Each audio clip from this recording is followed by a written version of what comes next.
La semaine dernière, donc, je vous ai laissé sur une idée un petit peu folle, comme quoi l'Union soviétique serait post-mortem responsable de la perte de bon sens actuelle. Alors bon, j'ai fait des démonstrations pour relier un petit peu au niveau du temps le travail de subversion du KGB avec, avec les problèmes qu'on peut rencontrer aujourd'hui, comme l'islam.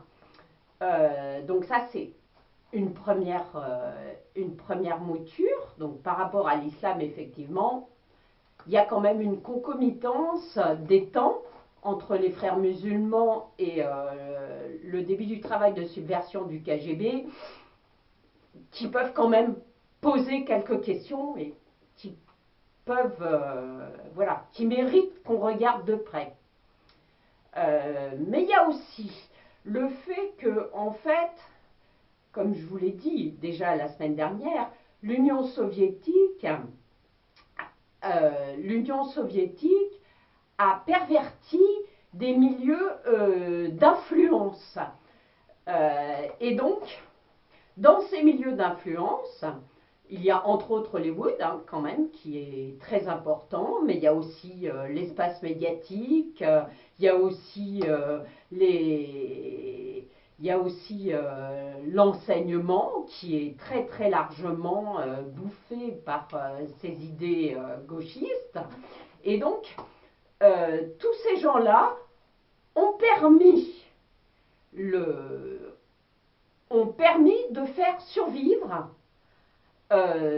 ces idées-là.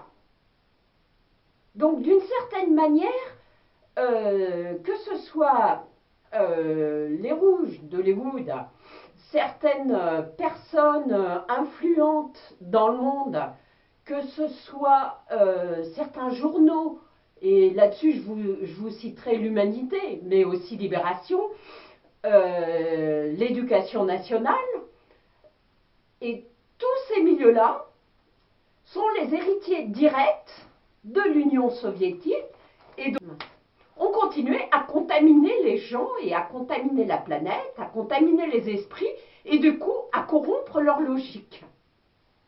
Donc en fait, le logiciel gauchiste marche un petit peu comme un logiciel corrompu.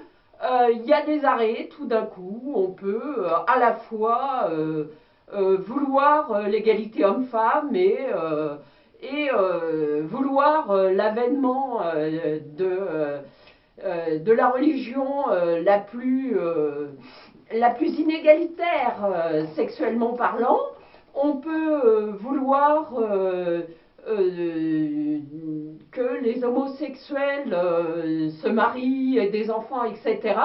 Et faire la promotion de la religion la plus homophobe qu'on puisse trouver sur la planète.